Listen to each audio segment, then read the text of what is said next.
হরিণকে নিজের হাতে ঘাস খাওয়াল। হ্যালো বন্ধুরা, আমরা গিয়েছিলাম জল মন্দির গোবিন্দকুণ্ড। এখানে জলের মাঝখানে মন্দির আছে। আমি তো প্রথমে শুনি তো খুব এক্সাইটেড ছিলাম।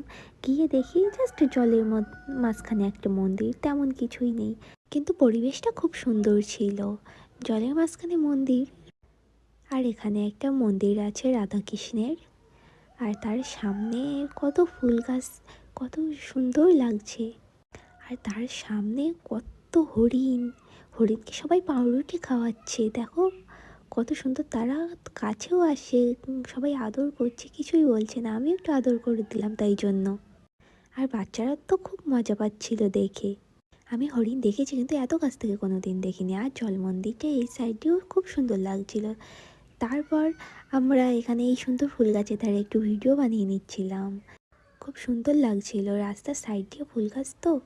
এখনও অনেক হরিণ আছে, চলো তোমাদেরকে সেইগুলো দেখাই।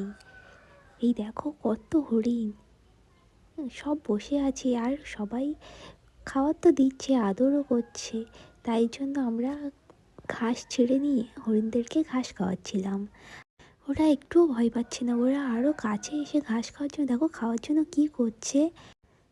তারপর দেখো একটা হরিণ তো আমার হাতে কামড়ে দিয়েছে, আর আমি তো ভয় পেয়ে গেছি। তেমন কিছু হয়নি, কিন্তু আমি খুব ভয় পেয়ে গেছিলাম। মানে আমি ঘাস খেতে দিয়েছি, সাথে সাথে আমার হাতে কামড়ে নিয়েছে। তারপরেও ঘাস খাওয়াচ্ছিলাম। ওরা তো খুব মজা করে খাচ্ছিলো, আর আমাদের দিতে খুব মজা লাগছিল। তার জন্য ঘাস ছেড়ে ছেড়ে দেখো আমরা সবাই ঘাস খাওয়াচ্ছিলাম। তোমাদের কেমন লাগলো এই জল মন্দির আর এই হরিণগুলো? আমার তো এই মন্দিরের থেকে হরিণগুলো খুব সুন্দর লেগেছে। মানে এরা এত সুন্দর মানুষের কাছে এসে ঘাস খাচ্ছে, সত্যি মানে। আর এই হরিণগুলোর শিংগুলো দেখো, একদম মানে সেই ছবিতে যেমন দেখায় না হরিণের কত সুন্দর শিং, এইগুলো ঠিক তেমনই। যদি ভিডিওটা ভালো লাগে তবে একটা লাইক করে দিও।